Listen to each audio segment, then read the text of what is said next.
crazy, and so is the husband. Oh, I feel like that's gonna be a. Anyway, Yeah. you're recording, Anyway. so I'm not gonna talk now. Yeah.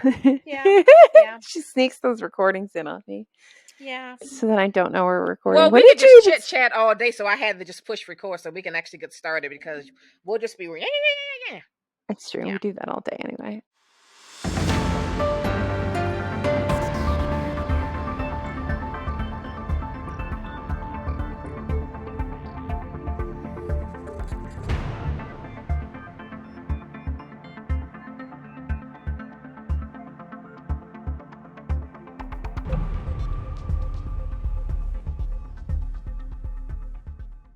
Hungry. Yeah, we need to do this. Should I order a pizza? Oh my gosh. I don't think I know anyone who likes pizza as much as you do. I love You pizza. order a lot of pizza. I do. I love pizza. You love pizza. The jury's out on that salad pizza, though. Fuck you. Salad pizza's delicious.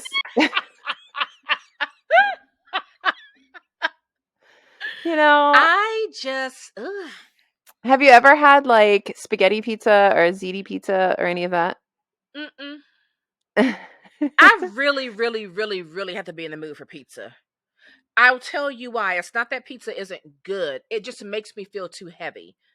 So it's not. No, I could It's eat not pizza really a like all pleasant day. experience. No, it's I not a have pleasant eaten it all day. experience I've for had a me. Oh slice for no. breakfast, a slice for lunch, and like two for Oh, dinner. I feel. I feel so heavy after eating pizza. That's why I don't enjoy it. That's why I don't do it much.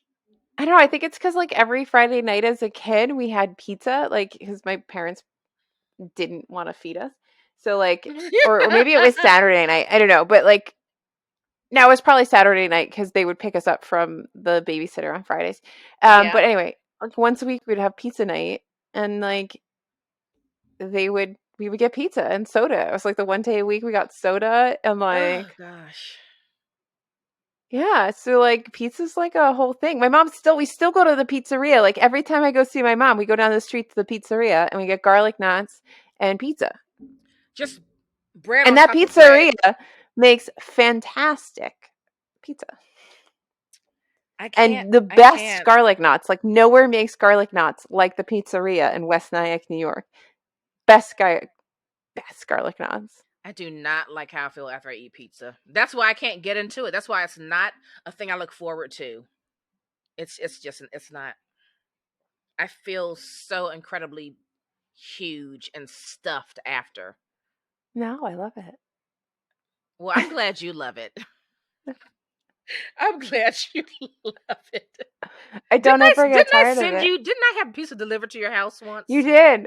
You did. My girlfriends did. There was one day where Domino's came to my house like 4 times because y'all keep sending me chicken taco pizzas from Domino's. And like, there's different levels of pizza. There's like Domino's or like Metro Pizza, if it still exists in Lancaster, PA, which is really just like a pizza-like substance, which is like they have all the basics, but it's not pizza. It's just like bread, cheese, sauce, but it's okay. not really pizza. Like it's pizza components, Adjacent? but it's not pizza. But it's like a bread-like pizza substance that's good. Okay. And then there's like pizza, like real pizzeria pizza, like thin Yeah. crust New York pizza. Don't give me your deep dish shit. Like if there's anyone from Chicago, go fuck yourselves. I don't like that pizza. I want like a nice, just barely crisp bottom of like a thin crust New York slice. That's what I want all the So time. funny. When it's like 3:00 in the morning and you're drunk and it's cold and you stop at like a pizza joint this is going back to my city days, and you would stop at the pizza joint on the way home and just like hold the grease and just eat. Oh, You're like, that's I love it. To You die get like for. it's probably like a $3 slice now because of like inflation, but you get like $1, $2 slice. Oh my gosh. I can't with you. I love how much pizza. you love pizza. I really love do. pizza. I really do. I love how much you love pizza. No I hope judgment that if here. I ever get doxxed, that the doxing is that people just send me pizzas to my house. That would make Don't make me her pay for them. life. That would Don't make make her me pay for them. life. Just send me pizzas. Jesus. You heard it here, folks. When in doubt, send her pizza. I can always eat pizza. It's like my favorite things: It really tomatoes, is. cheese, bread. I know when I see you like eating like a pancake with cheese on the inside, like you roll it together, I'm like, how is she doing this? How is she doing this? My bowels are rejecting this right now. Also, I don't like cheese that much. I don't hate it, but like I never just like grab cheese and eat cheese by itself. You're like, what? Who are you? I buy like the Cracker Barrel that's pre-sliced in Yeah. squares because I really like I like sharp cheddar cheese.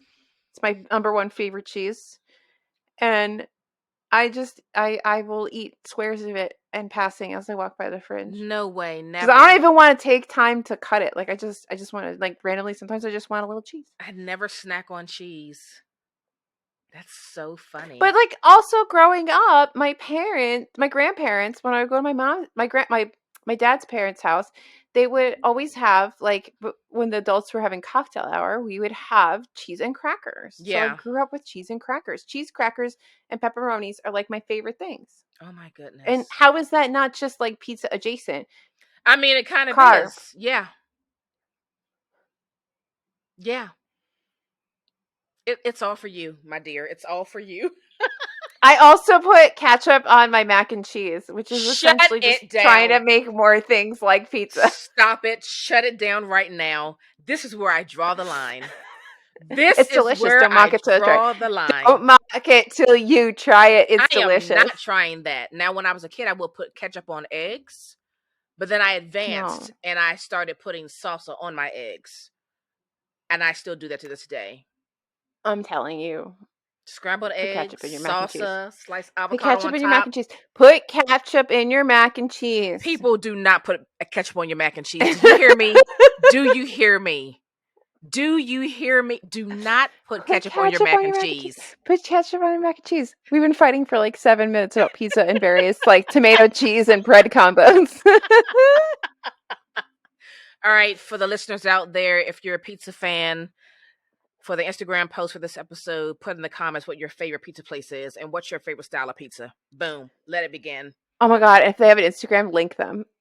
Yes, Oh, if they have an Instagram account, tag them in your comment. Yes. I want to be tagged by all the pizza places. I want them to send me pizzas. I want to try all the pizzas, even your stupid deep dish ones. Put them in. Put, I'll try them. I'll tell you why it sucks. let's And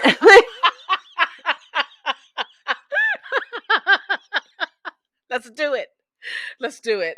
now I Also, have to order pizza. hang on. Also, ketchup on macaroni and cheese? Yes or no? I say no, but Yes. I'm gonna respect y'all that say yes. Do you have tomato soup? Or are you one of those weird people that doesn't do tomato soup? I love tomato soup. Do you like grilled cheese? Yes, Probably not. and 'Cause will you don't I like dip cheese. my grilled cheese Do sandwich in my? Yes, I will. it's not any different. It's so It's different. like if you we just echoed because I yelled so loudly into this. I think it came out of your headphones it and into the mic did. That again. was so amazing. Ma'am, I know the components are the same, but it's not the same. That's what I'm saying. It's like grilled cheese and tomato soup mixed No. together. That bite, that's what it is. I mean, I hear you, but I'm still not going to do it. Okay. I think I even have a free pizza. Wait, we're gonna check my Slice app. Girl, you should have all the free pizzas in the land as much as you order pizza. You should have like free pizza discount codes up the wazoo for all the pizzas you order. I did it. I have a free large cheese pizza. Every 8 pizzas I buy, I get it. I get one free. There it is. There it is. All the pizza fans, hold your hands up. All right, let's get into it. We're starting up with a bang, boy, I tell you. Anyway, what are you, what are you reading or what have you recently finished? You know, a few weeks ago, I finished reading this advanced copy of a book called "The Other Side of Night" by Adam Hamdy. Thank you, Atria Oh Books, yeah. for this copy. I love this book. Oh crap! Did I not turn on echo cancellation? I don't think you did, but that's okay. No, it's active. Okay, because we didn't close out the call. Okay, I'll just exit that part out. I really, really enjoy The Other Side of Night. I was reading this book, and when I stopped reading it, like the next day, I'd be like, oh, I wonder if this is what's going to happen, or oh, I wonder if David is doing that. I was like actively thinking about this book when I wasn't reading it. So let me read you a little bit of the inside. The Other Side of Night begins with a man named David Asha writing about his biggest regret, his sudden separation from his son Elliot. In his grief, David tells a story. Next, we step into the life of Harriet Kelty, a police officer trying to clear her name after a lapse of judgment. She discovers a curious inscription in a second-hand book, a plea. Help, he's trying to kill me. Who wrote this note? Who is he? This note leads Harry to David Asher, who was last seen stepping off a cliff. Police suspect he couldn't cope after his wife's sudden death. Still, why would this man jump and leave behind his young son? Quickly, Harry zeroes in on a person she knows all too well, Ben Elmsey. Once the love of her life, a surrogate father to Elliot Asher, and trusted friend to the Ashers. Ben may also be the murderer. I am so into this book. I want everyone to read it, but I'm going to say this. While I very much so enjoyed the couple of twists this book took, because I was like, what? Get out of here. Are you serious? I was so into it, but I think some people will not be into it.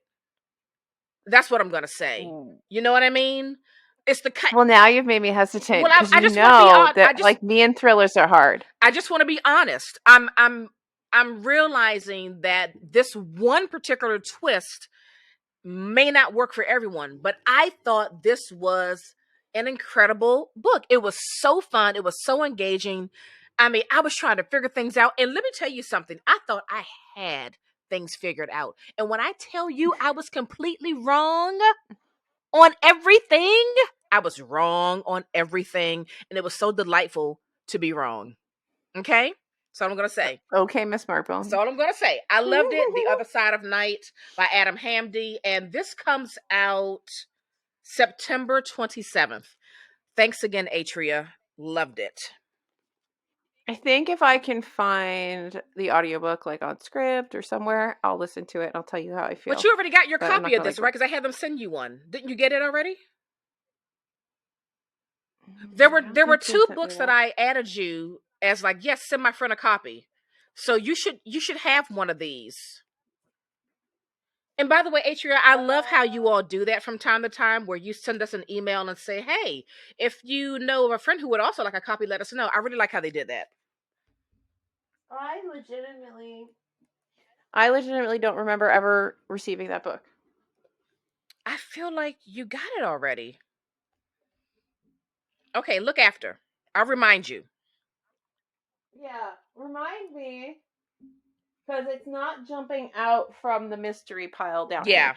So I don't see it there. And I have a feeling they didn't send it to me. I got something else that you had Atria sent to me, but I didn't get that. That was Mother Country, right? I only remember like one book. I could have maybe I missed. We'll have to dig into that. Okay. Maybe I forgot. Maybe I misfiled it somewhere. Maybe I thought it was fantasy. I don't know. Anyway, you may have thought it was fantasy. I may have. I can check the fantasy to be shelved piles. Okay.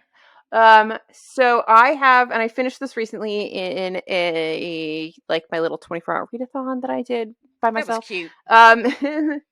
I just like to do that sometimes, and that's The Passenger. Yay! By Ulrich Alexander Boschwitz, and I think I just really wanted to read this because you wanted to read it, and I really liked the cover. The cover's amazing, and then. A cover is awesome. Pushkin. This is this isn't Pushkin. This is Metropolitan. But I think it's also under Pushkin too. Yeah. Mm-hmm. Yeah. But what so I didn't realize what this was, obviously, because I was really only going based on like Naomi being like, you have to read this book, and the cover. Yeah. But first, the author so this is at it just before everything really just powder kegs and kicks off in Germany in World War II. So you have the Kulturkampf. Is it the Kulturkampf? What's it called? When they first started to go out and and ransack all the Jewish stores and everything. Um, oh, Kristallnacht. That's what it was. So you're just after Kristallnacht, and then uh, the Germans are starting to round up all the Jews in Germany. Their concentration camps exist, but they're still sort of shadowy places. Mm-hmm. Um, things are just on the precipice of really kicking off, and it's sort of like this book is set like just at that moment when it's too late to escape. Mm. And our main character is a wealthy businessman, a Jewish businessman. He's married to a non-Jewish woman, an Aryan woman, and of some Mm-hmm. standing. And he's had a very lucrative career that he was focused on maintaining, and he did not heed all these warnings that were given to him, and many people like him didn't heed these warnings, and they were like, it's just not going to ever happen, like that's not going to happen, Right. that can't possibly happen. And he turned down opportunities prior to this to get out of Germany. His son is out of Germany, and his son is desperately trying to arrange ways to get them out of Oh Germany gosh. and into Stressful. France.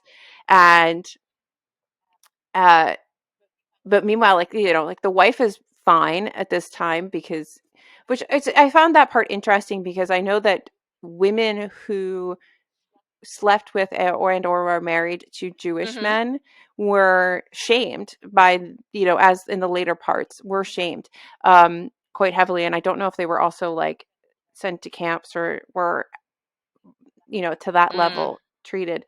But I know that there was a lot of backlash Right. to them. So, but in general, at this moment in this book, the wife is fine. Essentially, she can always retreat back into her Aryan family and be fine. Like, they are upstanding German people. Like, they are not the Jews. Right.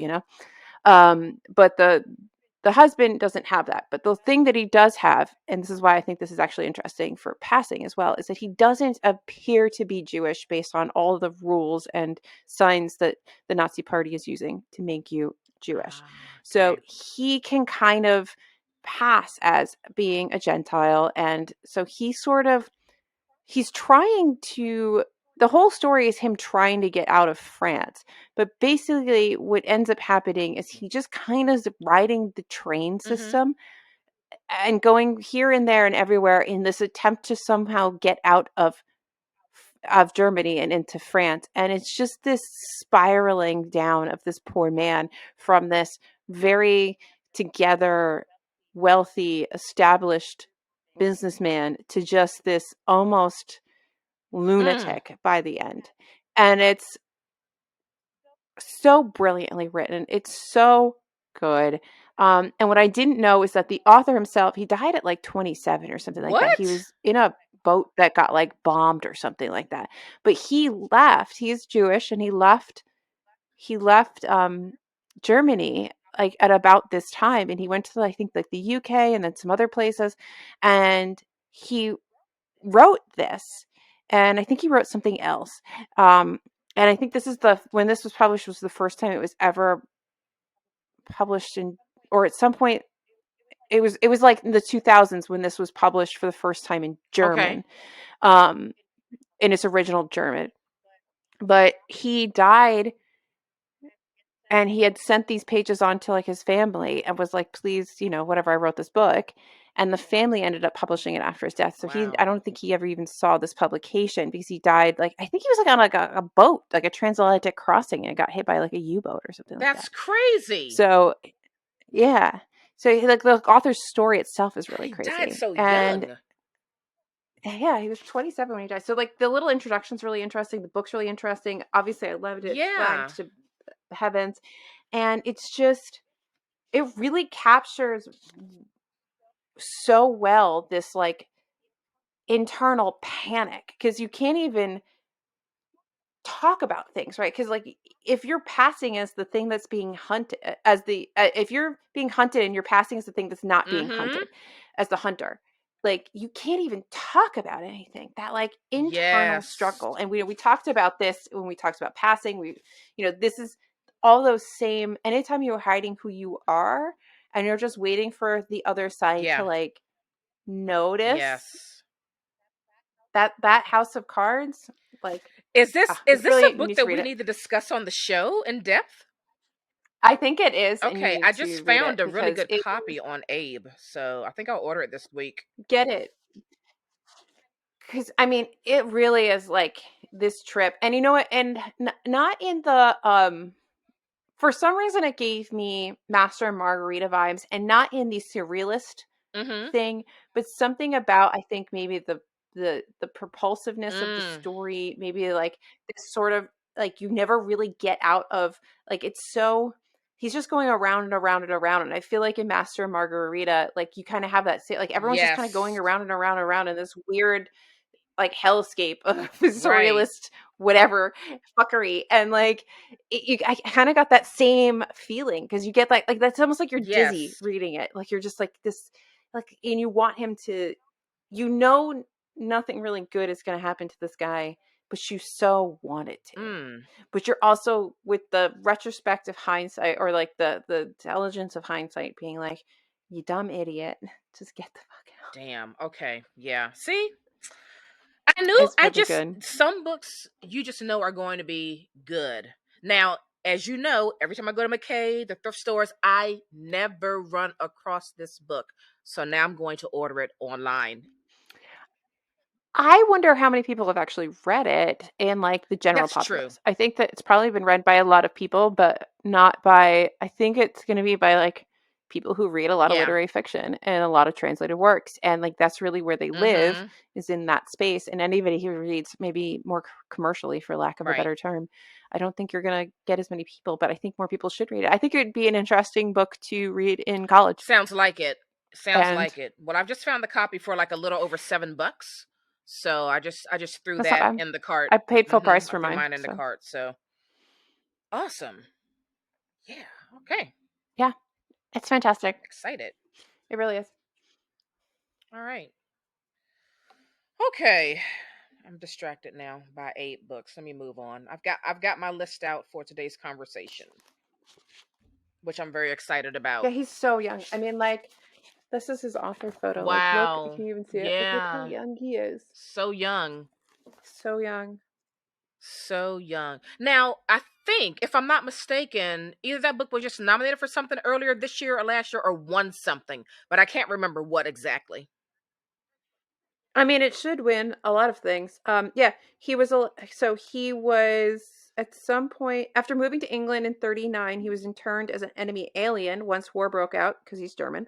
Despite his Jewish background, and subsequently deported to Australia in 1942, he was allowed to return to England, but his ship was torpedoed by a German submarine and he was killed along with 361 fellow Wow. passengers. He was 27 years old. Like, and like the things he could have written, Right? he would have been this, like, it's so I'm brilliantly excited. written. I'm very He would have excited. been I'm even more brilliant. excited to read it now. Oh Hmm. man, I tell you, there are just so many good books to read. It's like, oh, it's never ending. It's never ending. And that's what's so exciting about Yeah, being a this reader. one's a good one. Yeah, and I think like if you like historical fiction, and since so much historical fiction is focused on Mhm. World War II, I think this is a really interesting book to read, to add Yeah. into your like Mhm. consumption, because it's just so much more like first Yeah. hand, because he clearly experienced a lot Right. of this. Maybe he didn't have this slow descent into madness, but I'm yeah, here for it. it's good. I'm It's here good. for it. Okay.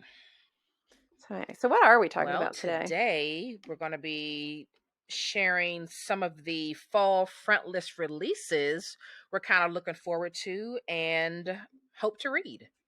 I gotta say, like so Yeah. far, I feel like this year in particular for me, like I'm so up on actually reading the arcs that I am getting, and like there has just been some really really good stuff coming out this year. So I'm really excited for fall, for real. I think that I'm doing a better job at reading, maybe not prior to publication, but reading my arcs in the year that they kind Mm-hmm. of come out. But I still have so many. I'm never going to do that completely. But you've really done a fantastic job of getting to better at that. And I still need a lot Listen, of it's been help. But purposeful. there's so much backlist that it's so Yeah. hard for me. Like, Yeah. yeah. I'm just happy to get arcs, and we can talk about this in another episode, but I'm just so happy to get arcs so that they're on my shelves in my Mm-hmm. like space and on my radar that I can get, like, I can talk about Yes. them and read them when I get to Yes. them. And I mean, a book sale is a book sale, whether it happens in the first week or it happens like in the 10th week. I mean, I'm sure it makes some difference somewhere, but like still pays the Absolutely. author. So if me reading it, liking it, and reviewing it gets somebody to read it 3 months after it came out, Right. that's Or still. get somebody to get it from the library or request that their library buy it. Like all of that matters. All of that counts. Mm-hmm. So Mm-hmm. So, yeah, I'm not your early reviewer. That is not where I excel. I'm much So, more on my game this year. Last year I just felt like I was drowning, and that's why this year mm-hmm. I've been so intentional on trying to read them before they come out, or at least in that same month. And it's just been a good time. It's been a good time. You reminded me because some of my things on this list I have as arcs, so I'm gonna Okay, grab well, do them. you want me to start? Okay, the first one on my list is on, it may be on your list, but you already have it. It's Mother Thing by Ainsley Hogarth. And this is coming out, thank you, October 6th from Atlantic Books. I hope I still get a copy. I feel like I should have got one already, but I don't know. I feel like I submitted the form like months ago. But let me read a little bit of the synopsis. So it says Abby Lamb has done it. She's found the great good in her husband Ralph, and together they will start a family and put all the darkness in her childhood to rest. But then the Lambs move in with Ralph's mother, Laura, whose depression has made it impossible for her to live on her own. She's venomous and cruel, especially to Abby, who has a complicated understanding of motherhood given the way her own now estranged mother raised her. When Laura takes her own life, her ghost starts to haunt Abby and Ralph in very different ways. I'm going to stop there. That's enough. I'm very excited to read this book. I think that Me too. if the arc doesn't show up, this may be one that I actually buy, like, that I'll just buy. Yeah, and the cover is like great if you grew up with people who had like Oh, old Betty yes. Crocker books with aspic in every, like, this is what every Yep, picture and every cookbook I saw like growing up looked like, and no glossy photos here, exactly. folks. So I did mine in kind of chronological order to give my life some semblance of organization. So my first one is actually Ithaca by Clara North. It's coming out from Orbit on September 6th, and it's a sort of ancient Greek retelling fantasy thing. And quickly, I'll just give a little synopsis. It's a daring reimagining that breathes life into ancient myth and gives voice to the women who stand defiant in a world ruled by ruthless men. It's time for the women of Ithaca to tell their Mm, tale, and it just sounded like a good like feminist fantasy that I needed to read. And the cover's kind of mm. banging because it's, fantasy and it's It's going to Orbit, be so the amazing. cover's slaps. It's Orbit. It's gonna be. So that is so I randomly get some Orbit books, but I'm not like really on the Orbit PR list, and like I need to get in with Orbit like I'm in with That would make Tor. your Like I day. really Mm-hmm. that would just complete me. Yeah, Yeah.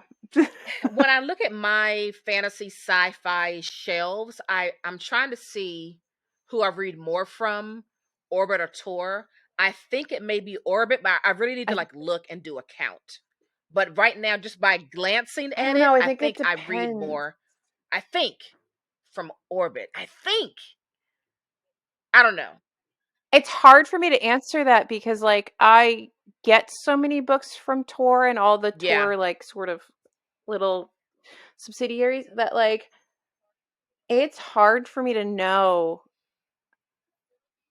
I feel like Tor wins only because Tor is like actively participating in my consumption of their yes, books. yes, that's Like, true. But yeah, and I'm looking at simply what I have purchased on my own, and it looks mhm. like I purchased a lot of Orbit books. You know, the frickin' Expanse series. Yeah. Um,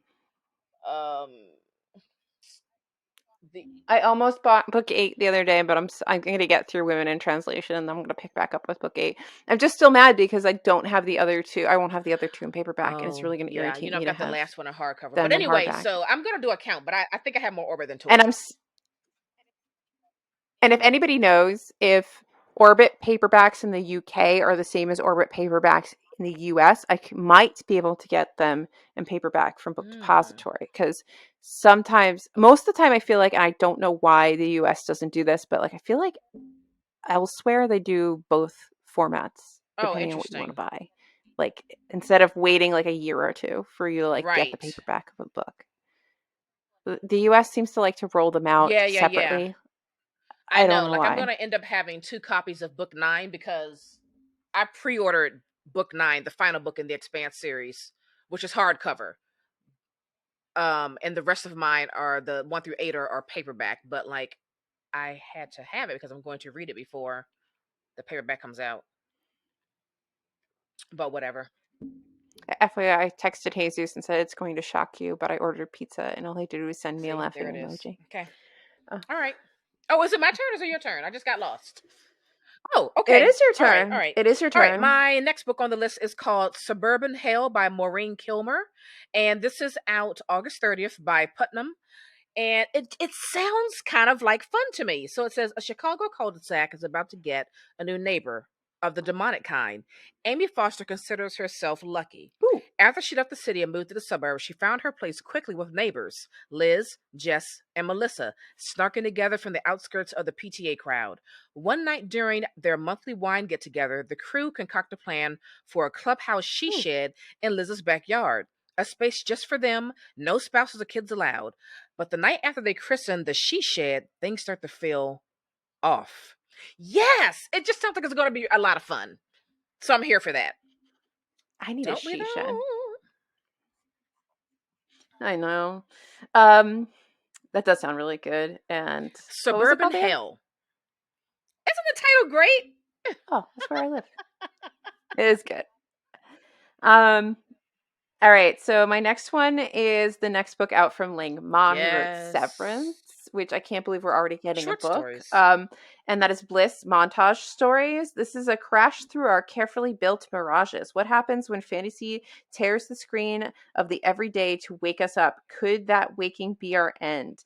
Ma brings us 8 wildly different tales of people making their way through the madness of reality of our collective delusions: love and loneliness, connection and possession, friendship, motherhood, the ideal home. A woman lives in a house with all of her ex-boyfriends. A toxic friendship grows up around a drug that makes you invisible. An ancient ritual might heal you of anything if you bury yourself alive. These and other scenarios investigate the ways that the outlandish and the ordinary are shockingly, deceptively, heartbreakingly Yes. alike. And yes, Yes. I'm here for People, that. if you have not So read her other book, Severance, you need to read do it. it It is so now. good. Yeah, yeah. I have to get that Mm-hmm. one for sure. I've been hearing like little rumblings about it. And People are digging it. I just had to like, I just happened, I didn't know she was coming out with a new book so soon. So like, or like, when did A Severance come few out? It years feels like it ago. didn't come into like my sphere. It's not Oh, new. it's that old. I feel like I didn't hear anything about it until I heard like something about this it, but year. I never looked into it. Maybe it's because it's sort of Maybe pandemic-y, so. so like people are talking about it more and more and more as we continue to live in this world that we live in, the way it is right now. But anyway, so I'm excited that I saw it, and yeah. Gotta get it. Gotta get it. Gotta read it. September 13th. That is around the September corner. 13th. All right. My next one is Our Mm-hmm. Share of Night by Mariana Enriquez, translated by Megan McDowell. And this is out from Granta Books on October 13th. And it says, his father could find what was lost. His father knew when someone was going to die. His father had talked to him about the dead who rode in on the wind. The dead travel fast. Gaspar is 6 years old when the order first come for him. For years, they have exploited his father's ability to commune with the dead and the demonic, presiding over macabre rituals where the unwanted and the disappeared are tortured and executed, sacrificed to the darkness. Now they want a successor. I am here for it. And Ooh, also, this is a super chunky book, that sounds. 736 pages of evil stuff. Ooh, Yes, yes, yes, yes. I can't wait. I'm excited. Yes. And the cover is like, the that sounds cover is like, fantastic. I don't know, it's like scary, but somewhat in like a comic style way. I love it. It's very creative. All right, that sounds fantastic. I wonder if my pizza's here, by the way. Anyway, the pizza episode. Um, So the next one actually is from Angry Robot, who wrote The Maleficent Seven, and the other one we Mm-hmm. read, The Cabinet. And they reached out to me about this title that's coming out September 13th. And the publicist started the email with, "This one comes with serious content warnings." So I was like, Right. you had me at that. Um, it's called Full Immersion by Gemma and Moore. And a traumatized woman with amnesia finds her own dead body and sets out to uncover the truth of her demise in a race against time, sanity, crumbling realities, and the ever-present threat of whatever the heck this silhouette is. Yes. Yes. Bring it. Okay. Yes, ma'am. So I'm excited, and I'm super excited that the Angry Robot even reached out to me. They reached out to me about another book, but that's I coming out in feel August, I like think. So, they are a publisher that eventually I'll read everything they've ever published. yeah, there's a lot of fantasy in It's there, but it's like weird. A lot of it's like weird yeah, literary fantasy. It's different. It's a different very different. vibe than just like Right, a right, torbit, a exactly. I'm tor and kind of orbit. into them. Like I think Tor and Orbit hit those things, Hmm. especially like Tor.com. But this is But Angry Robot's specialty. yeah, like their whole catalog Exactly. is like that. Like they Yeah. this is their So I niche. like it.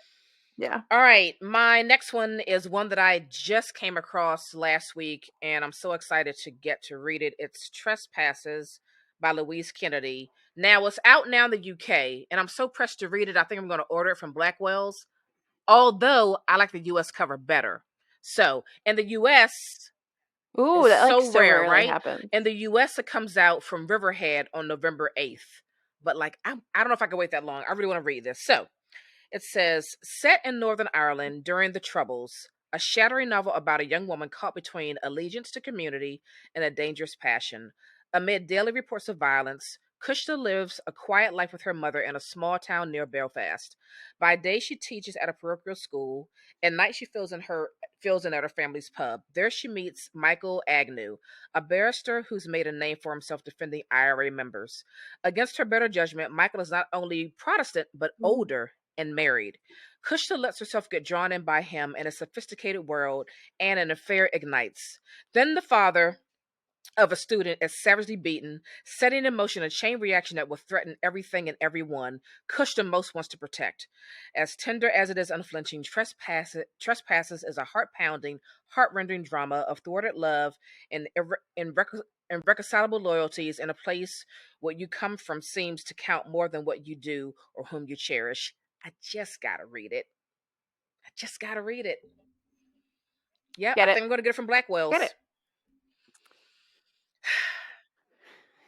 So my next one I have on pre-order because it's so beautiful, and I follow this person on TikTok, and I just think it's so quirky that they have a master's in like folklore. So But it's random. this book by Piper CJ. She's adorable too. It's called The Night and Its Moon. It's out September 20th. And Mm. it's a fantasy romance that is either gonna slap or bomb because it's TikTok. But it's apparently newly revised and edited, so I think it's getting picked up because of TikTok. So it's probably been out there for a bit. But two orphans grow into powerful young women as they face countries countless threats to find their way back to each other. Farley is just an orphan. At least that's what the church would have people believe. But beautiful orphans, Knox and Faye touched amorous, know better. They are commodities for sale, available for purchase by the highest bidder. So when the madam of a notorious brothel in a far-off city offers a king's ransom to purchase Amorous, Knox ends up taking her place, while Amorous is drawn away to the mountains, home of mysterious assassins. Even as they take up new lives and identities, Knox and Amorous never forget one thing: they will stop at nothing to reunite. But the threat of war looms overhead, and the two are inevitably swept into a conflict between human and fae, magic and mundane, with strange new alliances, untested powers, and a bond that neither time nor distance could possibly break. Fate of the realms lies in the hands of two orphans and the love they hold for each that other. sounds good, but also like, like you say, could be wonderful or it We're could gonna bomb. I hope it's see. wonderful. It sounds good though. Me too. It does sound good, right? And like I feel like so she does have this background in folklore and like which is essentially just like having a degree in the Exactly. stories that we tell ourselves and Exactly. have for ages, right? Like it's got to be good. Like it's like at least like the research part of it, like the world, but like It should if be you pretty can write, thorough. I Yeah. think it should be pretty thorough. It should be pretty good. It should be like Yeah. immersive in some way. Like, sorry, the dogs are I like hear that running around. little I can hear them. collars. I'm like, It's okay. yeah. Sorry, sorry, editing You know Naomi. how when you're on Anyway. Goodreads looking at a book and then like in the top right hand corner they're like recommended. God damn it, No, Alyssa. I Well, don't use I still Goodreads. do every day of my life. Anyway, I was looking at one book and then up in the right hand corner, it says like recommended books or whatever, or like other readers like these books. And I saw this book called The Sleeping Car Porter. And I was like, this is a very interesting cover, very interesting title. So I clicked on it. And it's Mm-hmm. The Sleeping Car Porter by Suzette, I think, Mayer. And it comes out from Coach House Books on October 4th. It's a very short book, 216 pages. And it says, when a mudslide strands a train, Baxter, a queer black sleeping car porter, must contend with the perils of white passengers, ghosts, and his secret love affair. The sleeping car porter brings to life an important part of black history in North America from the perspective of a queer man living in a culture that renders him invisible in two ways: affecting, imaginative, and visceral enough that you'll feel the rocking of the train. The Sleeping Car Porter is a stunning accomplishment.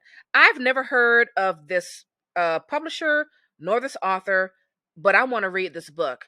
And when I made a comment about it on Coach House Books Instagram, they did message me and offer me a copy. So hopefully I'll get that. But I'm intrigued by the story. That is Yeah, interesting. You'd have to let me know how that goes if you finally get it, yeah, or if whenever you get your hands on it, or yeah. however you get it. So. I've seen this recently starting to make the rounds on Instagram with people getting arcs finally of it and talking about it. But The Winners by Frederick Bachman, it's the last book of three I didn't for the even know there was going to be Beartown a third. trilogy.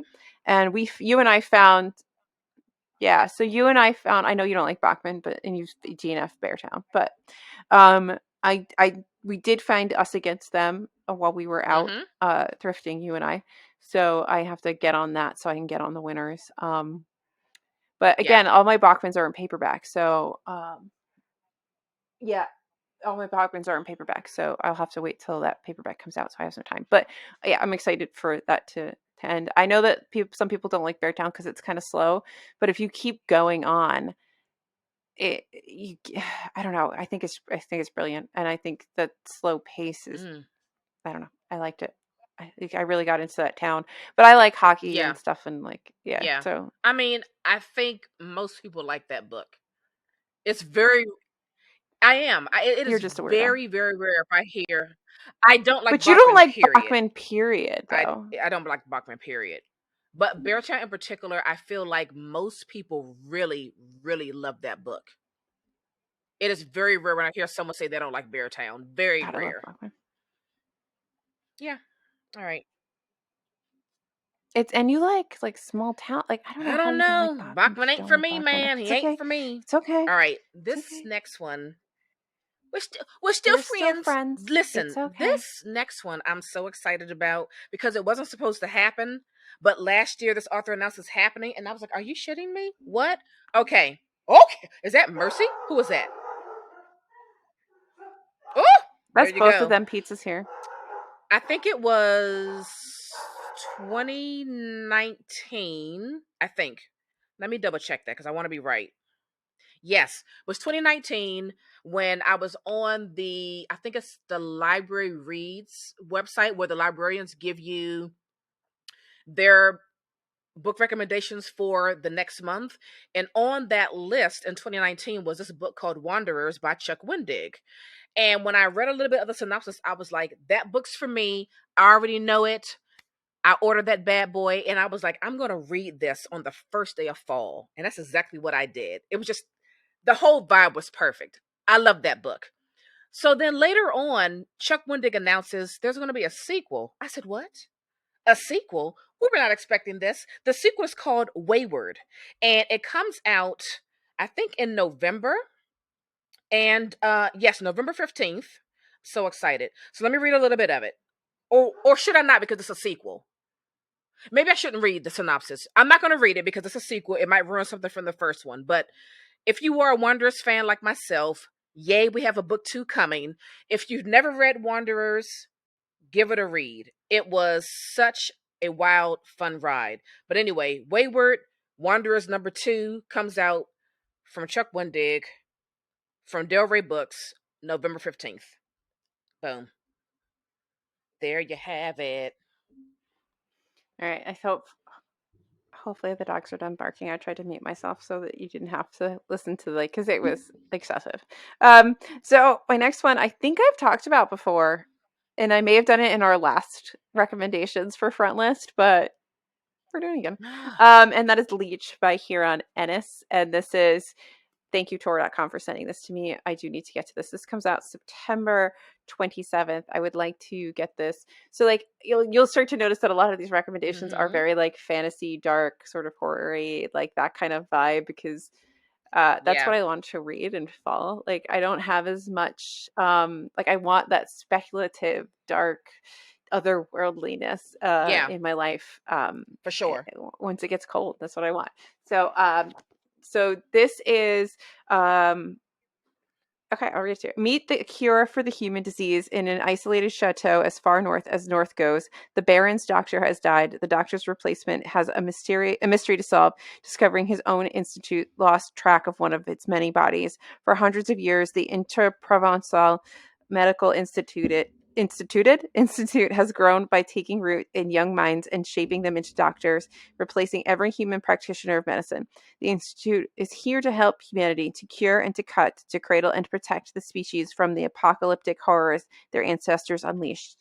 In the frozen north, the Institute's body will discover a competitor for its rung at the top of the evolutionary ladder. A parasite is spreading through the Baron's castle, already a dark pit of secrets, lies, violence, and fear.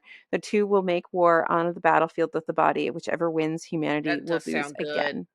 That does Just sound sounds good. like dark and gothic and Yeah.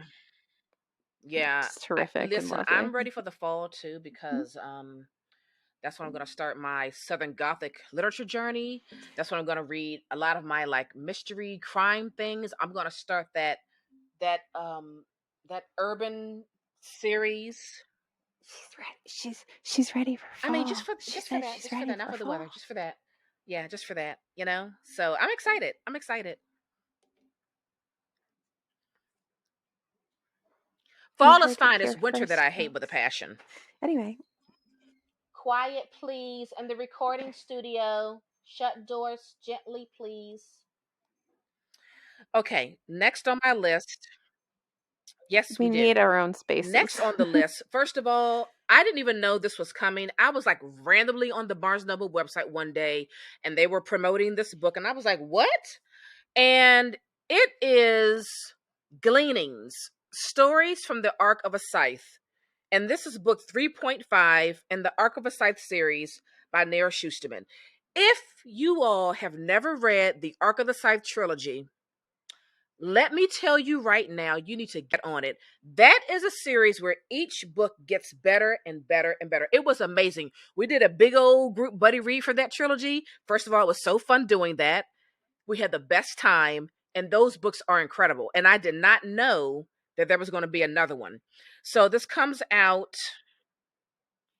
It's on your list This too? is also on Is my this our first list. duplicate? So this oh right, that's It's right. our second So duplicate. this comes Mother out thing. We November also had 8th from Mother thing. Simon and Schuster, and I'll just read a little bit. Um oh, also there's gonna be a really beautiful Barnes and Noble exclusive edition. It's really nice. Um yeah, I'm gonna need it too. I'm gonna So I'll need just it. read a little bit. It says okay. Um Okay, the storyline continues. Origin stories are revealed, and new scythes emerge. There are still countless tales of the scythedom to tell. Centuries pass between the Thunderhead cradling humanity and Scythe Goodard trying to turn it upside down. For years, humans lived in a world without hunger, disease, or death, with scythes as the living instruments of population control. The way they have this is really written crazily. It says Gleanings shows just how expansive, terrifying, and thrilling the world that began with the Prince. Never mind. That's written stupidly. Anyway, read it. If you've read the Ark of the Scythe trilogy, get this book. Again, if you've never read Ark of the Scythe trilogy, we highly, highly recommend. It's fantastic. Fantastic. It's really good, You and I see it? just It's pulled pretty, up right? the Barnes and Noble special edition, so I can order it at some Yeah. point. It's pretty. I will order it at some point. And I Mm-hmm. still think the book. What's the second one? Thunderhead. Yeah. Yeah, because the Toll's the last one. Thunderhead's still my favorite. I feel like that book and Illuminae, Yeah. the year that we read both of those things, taught me or gave or showed me my Mm-hmm. love for sentient AI and how much I just love. Yeah. I just love a sentient AI. Like, and then I know you didn't like it, but to sleep in a sea of stars, um, Yeah. that AI is just like snarky and like I love a good AI. I just do. It is like a thing. If you get Mm-hmm. me a good AI in a sci-fi or like in a fantasy, whatever, speculative fiction, I will automatically love that book because I Yeah. just find I wish I I don't know. could. I love it. Anyway, You know how some that people was a road I didn't know so reread anyway. on a regular basis? I wish that I could figure out how to do that. Like I would love to read the Illuminae files again. I would love to read the Ark of a Scythe trilogy again. You know what I mean? It's so hard though, because it's like time feels so limiting. Anyway. Mm. I reread things, so I don't know what you're talking about. Someone give her pizza, get her out of here. So it's downstairs. So the last time, so do you remember? Yes. So we read last night at Telegraph Club. And when we read last night at Telegraph Club, one of the things we said is, I really want to know Yes. what happens with Lily and Kath after the end of the story. So now we get to know. So on October 4th, A Scatter of Light by Melinda Lowe is coming out. And it is so she returns to the Bay Area with another masterful coming of age story, this time set against the backdrop of the first major Supreme Court decisions legalizing gay marriage. And almost 60 years after the end of last night's Telegraph Club, Lowe's new novel also offers a glimpse into Lily and Be Cav's still my lives since heart. 1955. So it's not like their Oh my continued story, gosh. but we get to see them again. We get to see what happens with them.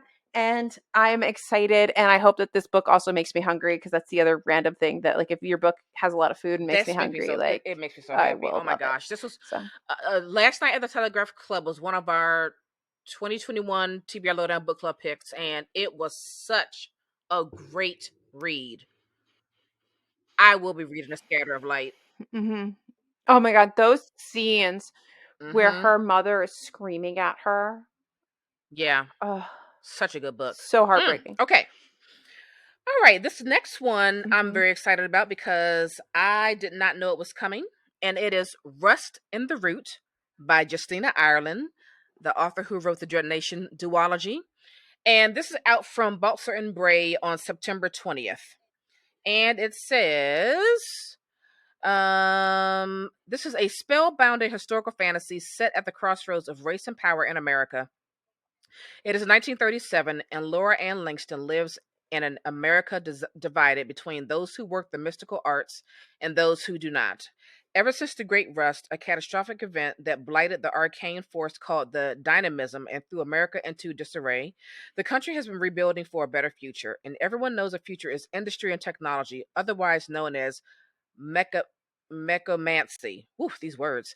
Not the traditional mystical arts. Laura disagrees. A talented young mage from Pennsylvania, Laura hopped a portal to New York City on her 17th birthday with hopes of earning her mage's license and becoming something more than a root worker. I'm here for it. Give me whatever, Justina. I'm here for it. I need to reread Dread Nation and then Ooh. read the second one because I never I read would the like second to. one. Because I didn't have it. I didn't have Deathly Divide. And then I Mhm. found it. Remember, I found an ARC at the library book sale that Mhm. I random when I went to around Christmas time. Um, so I have to do a reread of that. So I like can compassionate. So, and speaking of rereads, that's something you do. I do. You reread books in series. You just don't reread books Every now and just in then. general. So like if the Toll was coming out now, Mhm. you would have reread the first two books. I mean, I'm probably gonna More than reread the likely you trilogy would. before Gleanings. Yeah. Yeah. The To refresh Gleanings. my memory. Hmm. I feel like I Yeah. wanted Jesus to read that. I feel like I thought he would like that. Or maybe he picked it up because he Right. likes to peruse my shelves and be like, oh, that sounds good. I'm like, you pick that up every time, just read it. Anyway. So I also have another one coming out from Tor.com. Shocker. Self Portrait with Nothing by Amy Pokwatka. Love that cover. Pokwatka, I think I might probably wrong. And that's 10/18, which is the day after my birthday. If a picture paints 1,000 words, yeah, the cover is stunning. Uh, abandoned abandoned as an infant on the local veterinarian's front porch, Pepper Rafferty was raised by two loving mothers and now at 36 is married to the stable, supportive Ike. She's never told anyone that at 15 she discovered the identity of her biological mother. That's because her birth mother is Ulla Frost, a reclusive painter famous for the outrageous claims that her portraits summon their subjects' doppelgangers from parallel universes. Researching the rumors, Pepper couldn't help but wonder, is there a parallel universe in which she is more confident, more accomplished, better able to accept love? A universe in which Ulla decided she was worth keeping, a universe in which Ulla's rejection didn't still hurt too much to share, combining a thrilling pan-continental race Mm, against time with an authentic and touching personal drama. Self Portrait with Nothing is an unforgettable debut that I like explores what it that. means to be part of a I like that. family. We love a good That sounds family. good. We love a good family. Mm. Yeah, it does, right? And I like that, like, Tor doesn't just do, like, the teeny tiny. Mhm. Tor.com is giving you some slightly longer novellas and stuff now. Like, Yeah. this isn't the Yeah. teeny And when's it tiny come out thing again? we normally see. Okay. That sounds really good. October 18th, Yay! the That day sounds really after good. my birthday. Okay, my next one is called A Minor Chorus by Billy Hmm. Ray Belcourt, and this is out from Hamish Hamilton on September 13th. And it says an unnamed narrator abandons his unfinished thesis and returns to northern Alberta in search of what eludes him. The shape of the novel he yearns to write, an autobiography of his rural hometown, the answers to existential questions about family, love, and happiness. What ensues is a series of conversations, connections, and disconnections that reveals the texture of life in a town literature has left unexplored, where the friction between possibility and constraint provides an insistent background score, whether he's meeting with an auntie distraught over the imprisonment of her grandson, engaging in rare gossip with his cousin at a powwow, or lingering in bed with a married man after a hotel room hookup. The narrator makes space for those in his orbit to divulge their private joys and miseries, Ooh, testing the theory that storytelling can make us all feel less lonely. I have to read this. It really does. that sounds really interesting. And I like this saucy, Yeah, it like, sounds like it's going to saucy illicit be affairs happening. Yeah. really deep and engaging. So I'm looking forward to that.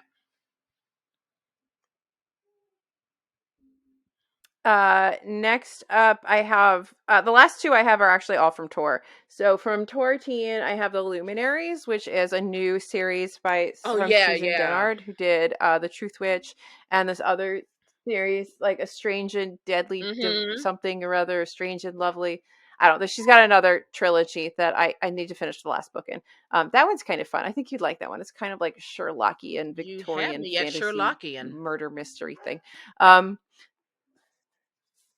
But yeah, so I honestly like I just really I'm always intrigued. I need to I restart traded them Switch and all get in. more focused on it because I think we started reading that series. I know you did. I need to refocus on that to see, because like I was into it, and then like I don't think I was paying any attention to it. But she does intrigue me. I don't dislike what she writes. So this does sound good. So Hemlock Falls isn't like other towns. You won't find it on a map. Your phone won't work here, and the forest outside town might just kill you. Only the luminaries, a society of ancient guardians, stand between humanity and the nightmares of the forest that rise each night. Winnie Wednesday, an exile from the luminaries, is determined to restore her family's good name by taking the deadly hunter trials on her 16th birthday. But when she turns to her ex-best friend Jay Friday for help, they discover a danger lurking in the forest no one in Hemlock Falls is prepared for. Not all monsters can be slain. Not Okay, all that sounds good. nightmares are confined to the dark. It sounds a little different than Yeah. yeah, and it sounds different than the other things that she's written. So Mm-hmm. it's a little bit like witchier, a little darker feeling. So Yeah. I'm excited to see what this one's like. I love Hunt it. or be hunted. Choose wisely. And so Tortine, Okay. uh, This next one I think November is going to 1st. be really fun. It's called Mhm. Such Sharp Teeth, a werewolf novel by Rachel Harrison. And it's out. Really? Somebody just told me that today on because I put a little thing out. They were Oh like, my I was like, so goodness. what are It you sounds so anticipating good, for right? fall? And somebody It just sounds told me so that fun. So on it's out. Instagram. I It's was coming like, out from I've Brooklyn never Books on heard of October this. 4th. Yeah. And it says a young woman in need of a transformation finds herself in touch with the animal inside this gripping, incisive novel from the author of Cackle and the Return, which I almost read. Rory Morris isn't thrilled to be moving back to her hometown, even if it is temporary. There are bad memories there. But her twin sister Scarlett is pregnant, estranged from the baby's father, and needs support. So Rory returns to the place she thought she put in her rear view. After a night out at a bar where she runs into an old, almost flame, she gets hit. She hits a large animal with her car, and when she gets out to investigate, she's attacked. Rory survives, miraculously, but life begins to look and feel different.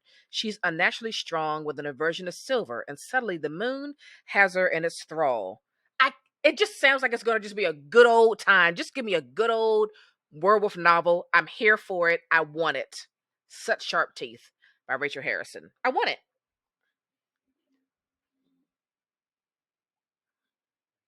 It does. It does sound really good. I have two more. My last one. Do you have one more? I have. How do you have two more? You said Oh, that's 12. right. Oh, because you took two off my list. That's right. You bitch.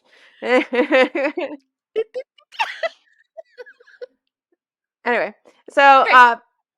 I have at least one more I can pull out of my butt here, but so not out of my butt, not on my list is so last Mm-hmm. year I read A Marvelous Light, right? And that by I Freya need to read that. Marsk, and that book I love it. I love it so much. Robin and Edwin are just I love them so much. They're fantastic. I I don't know. I loved it.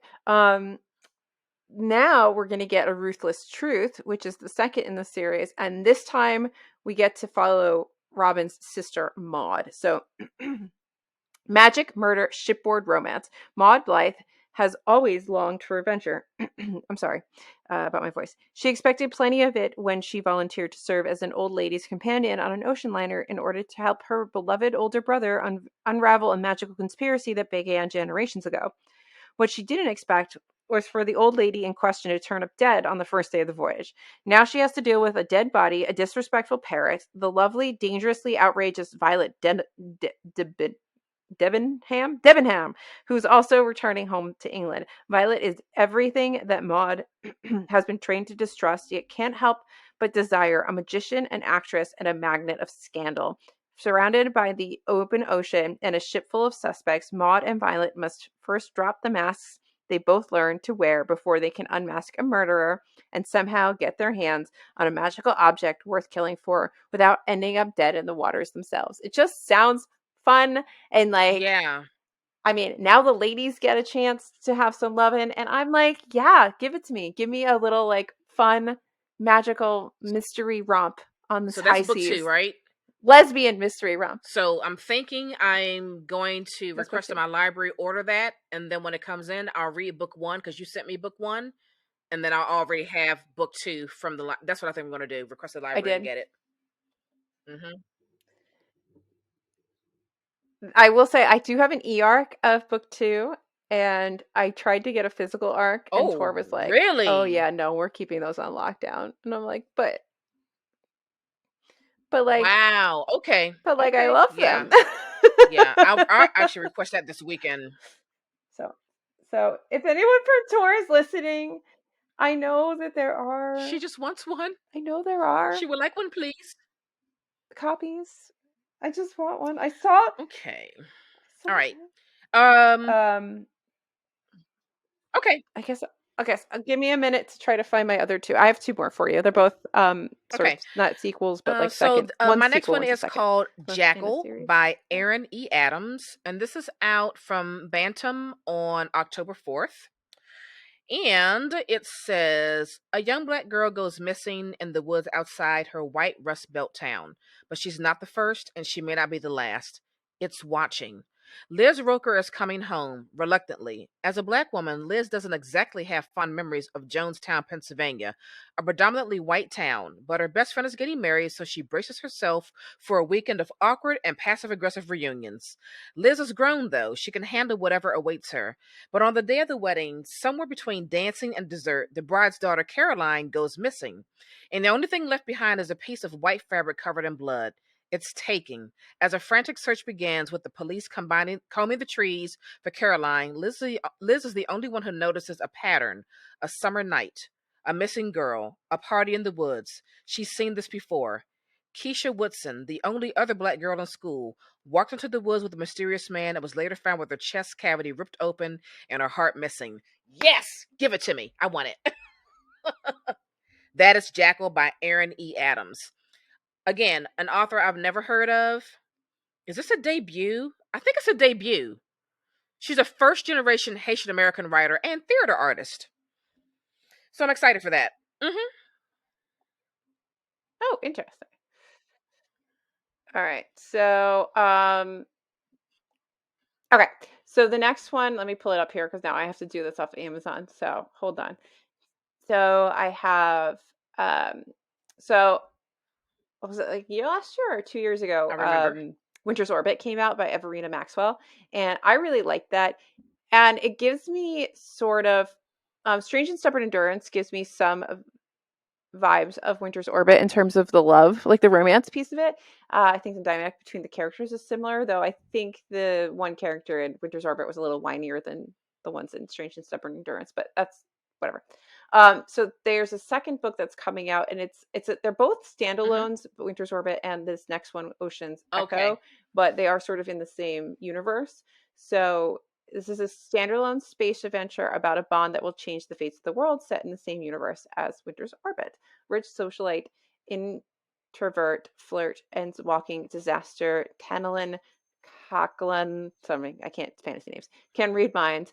Tenelin, like all neuromodified readers, is a security threat of his own, but when controlled, readers are a rare asset. Not only can they read minds, but they can navigate chaotic space, the maelstrom surrounding the gateway to the wider universe. Conscripted into the army under dubious circumstances, Tenal is placed into the care of Lieutenant Surat Yani, a duty-bound soldier, principled leader, and the son of a notorious traitor general, whereas Tenal can read minds, Surat can influence them. Like all other neuromodified architects, he can impose his will onto others, and Mm. he's under orders to control Tanal by merging their minds.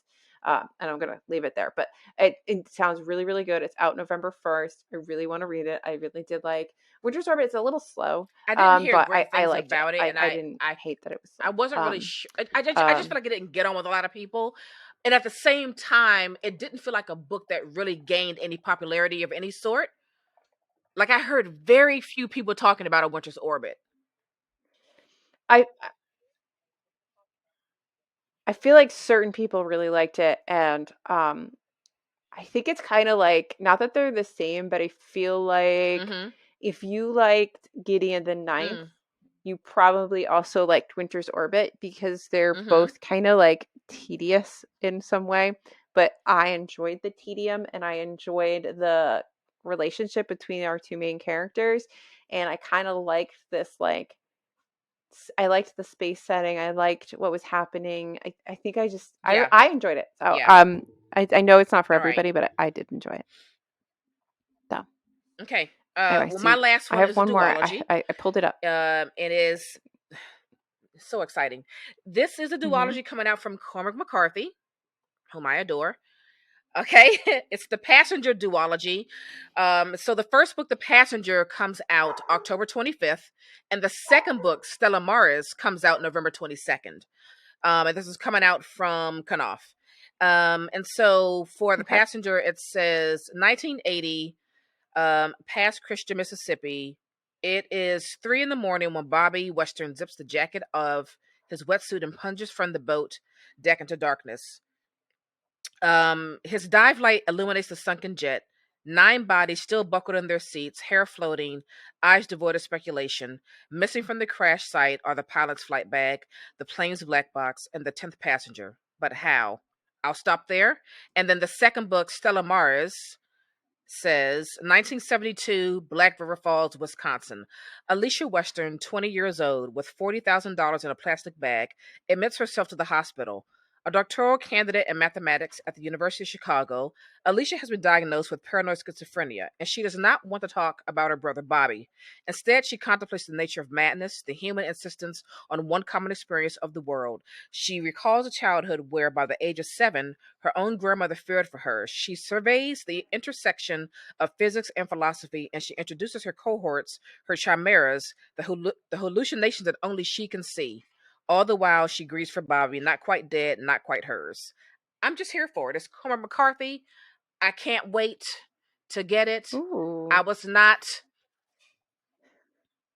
I still need to try Cormac McCarthy. I have the road down here. I got it because I unhauled it years ago and then I got it recently because of you. So uh, I'll get there eventually.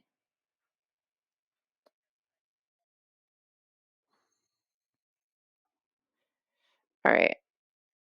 That's your last one? All right. I got one last one. And this is also one that I attempted to get an arc for. And they were like, no. And I said, what? Like, in my head, I said, I didn't say it to them. I was like, but I want. So last year, the book All of Us Villains came out. This is the second and final book in the duology, All of Our Demise, and it's written by Amanda Foody and Christine Lynn Herman. And it's kind of like a magical Hunger Games.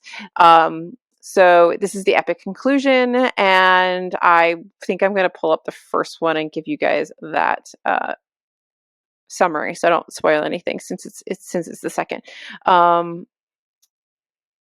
Sorry, I think my internet's starting to go funky again. So I'm glad we're near the end here. Okay. Um, so this is a dark tale of ambition and magic. You fell in love with the victors of the Hunger Games. Now prepare to meet the villains of the Blood Veil. The blood moon rises, the blood veil falls, the tournament begins. Every generation at the coming of the blood moon, 7 families in the remote city of Ilvernath each name a champion to complete a tournament to the death. The prize, exclusive control over a secret wellspring of high magic, the most powerful resource in the world. One thought long depleted. But this year, a scandalous tell-all book has exposed the tournament and thrusts the 7 new champions into the worldwide spotlight. The book also granted them valuable information previous champions have never had, insight into the other family's strategies, secrets, and weaknesses, and most important, it gave them a choice: accept their fate or rewrite their legacy. Either way, this is a story that must be penned in blood. So it's really interesting because they are fighting and they're doing all these things, all like the Hunger Games, but it's like this whole thing used to be secret and now it's not. There's like different families that have kind of always won. There's champions that get picked that shouldn't have been picked. Like you have people making alliances and not making alliances and breaking things. Did I die? Okay. What just Uh, happened? well, anyway, so it's really good. I don't know where we are on it, but I'm excited for the finale of All of Us Villains. Naomi's going to have a heart attack now because the internet was weird. Why did you disappear? Internet technology gods, stop it. She's got her pizza, folks. She's got her pizza. Wow. Let me listen, you all. We are having so many technical difficulties today. It is not even funny. Mm-hmm. Like right now, we don't even know if we lost this whole recording or not. We are hoping, fingers and toes crossed, that this episode is not lost in the ether. Oh my God. I'm laughing to keep from crying. Okay. I'm So just eating pizza on a muted mic so that you don't kill me later. yeah, I guess we're gonna end the show. We're gonna roll into our recommendations. I'm gonna recommend a book that I finished a few weeks ago called The Rabbit Hutch by Tess Gunty. And this is coming out from Knopf on, I believe, August 2nd. So it'll definitely be out by the time this episode airs. And really, I really love this book. And it's a debut novel. So it says Vacaville, Indiana is a town left behind. Its residents feel lonely, stuck, a few desperate to start over. In a housing complex known as the Rabbit Hutch, a group of teenagers who have aged out of the state foster care system live together. 3 teenage boys and 1 girl, Blandine. Beautiful and unnervingly bright, Blandine is plagued by her past, by the structures, people, and places that not only failed her, but actively harmed her. Now, all the Blandine wants is an escape, a true bodily escape, like the mystics describe in the books she reads. Set across a week and culminating in an act of violence, the Rabbit Hutch chronicles a town on the brink, desperate for rebirth. So, we're following the residents of the Rabbit Hutch, and it is such how I feel about it. It is such an intense book. It is a town that, like it says, has been left behind. It was once thriving. It is no longer thriving. And the people here just want to have a good life. There's just one scene in particular where Blandine is kind of describing what the town used to be like, what it used to feel like, what it used to look like compared to like now. And it is such a heartbreaking few pages because it goes on for like 2 or 3 pages, because you really understand how dry this town has become, and it feels so desperate, and you feel the great loss of a town that was once so vibrant and so great. And then there's always like that looming big corporation who wants to come in and like regenerate the town, so there's that threat there, because that's not always for good, right? And Mm-hmm. so I could not wait to get back to this book. Every time I was away from it, I couldn't wait to get back to it. I highly recommend The Rabbit Hutch. And this is a debut novel. And I say, well done. Well done. There's a lot of little towns like that around America that are like Mm-hmm. sort of forgotten little places that used to be happen, Yeah. and now they're kind of left behind as Yeah. And things the move people on. still want more. And they deserve Yeah, and the more. people get attached to their towns. Like everybody doesn't Mm-hmm. want to leave. Like so. Anyway, so Exactly. I'll try to make this quick in case we have all kinds of issues. Also, um, you know, but if you liked, speaking of Bachman, if you liked A Man Called Uver, whatever the fuck his name is, um, All the Lonely People by Mike Gale, Mm. which I also sent to you. And Yes. he is also a Greyhound dad, and as a Greyhound mom, Oh. I have a soft spot. But so this is similar in terms of like grumpy old man is alone, grumpy old man makes friends with less grumpy human, grumpy old man learns to be less grumpy, like that Yeah. general storyline. Yeah. But it's really good. You're not so alone in being lonely. In weekly phone calls to his daughter in Australia, widower Hubert Bird paints a picture of the perfect retirement in London, packed with fun, friendship, and fulfillment. But it's a lie. In reality, Hubert's days are all the same, dragging on without him seeing a single soul, until his daughter says she's coming for a visit. It's good news that turns out to be the worst news ever, news that will Mm. force him out again into the world that had made him suffer for being a black immigrant from Jamaica, the same world he has long since turned his back on. Now, Hubert faces a seemingly impossible task to make his real life resemble the fake life before the truth comes out. By turns of funny and moving meditation on love, race, old age, and friendship, All the Lonely People is an uplifting reminder of the power of ordinary people to make an extraordinary difference. And if I'm remembering correctly, there's a few like little twists and caveats to things that turns that this book takes near the Mm-hmm. end that really like kind of throw you for a loop. But overall, it's like very heartwarming and wonderful, and will Wow. just make you happy. I'm fairly certain I cried, and yeah. So if you like that like kind of story arc, if you like those kinds of heartwarming kind of stories, Yeah. add this one to the list. I really like that one. And Grand Central sent me that. So thank you to Grand Central. I That think they sounds actually sent me two, wonderful. which is why you got one. Yeah. So yeah. Well, And I had pizza. Most important well, part of this is that I had pizza. Yes, and now I'm Mhm. officially worn out from all the tech troubles we've had today. This has been, what do you think, the A hell most of a day. challenging recording day we've ever had? I mean, we've had some Mhm. other challenges, but this was pretty heavy. Like, I mean, I'm we still checking to started see if at we at noon. yeah, it's 8 o'clock in the evening now, and we did not Yeah, record for 8 hours. It's just been no. like one problem after another. And again, like I'm checking the dashboard. Okay, my file is done. It looks like it recorded. Now you're just still processing. Look, I just don't want to lose this episode. Look, podcasters out there, I'm sure you know exactly what this feels like when there's a potential episode that you recorded and it could be lost. It's fine. Not looking Everything's forward to fine. it. Everything's fine. Everything's on Anyway, fire. I hope that we gave you some good upcoming releases that sound Hmm. wonderful to you. If any of these are also on your radar, let us know. If they're not, but you think you may want to read them, also let us know. I am And psyched for then fall. what did we not talk about that you're excited to read? Because Oh, there's yes, so many please books let us out know. there. Like Yes. you can't possibly see them all to know what's coming out next. And also check out ourbookshop.org. There will be a little list of everything recommended over there. And if you're Yes. listening from Tor and you have arcs of um, the 2 books I really wanted, I would love them. Thanks. Okay, and I just checked and the episode is processed, so we did not lose it. Thank you. Woo! Woo! Excellent. So that we Almost, can I can release Jesus from his veil of I silence know. and he can live his life. I almost shat my Poor pants boy. on that one. All right. Uh, Thanks for we need to tuning get in. Jesus a gift. Anyway, thank Yes, we do. you. Thanks. Bye. Bye. Fuck, that was stressful. That was a lot.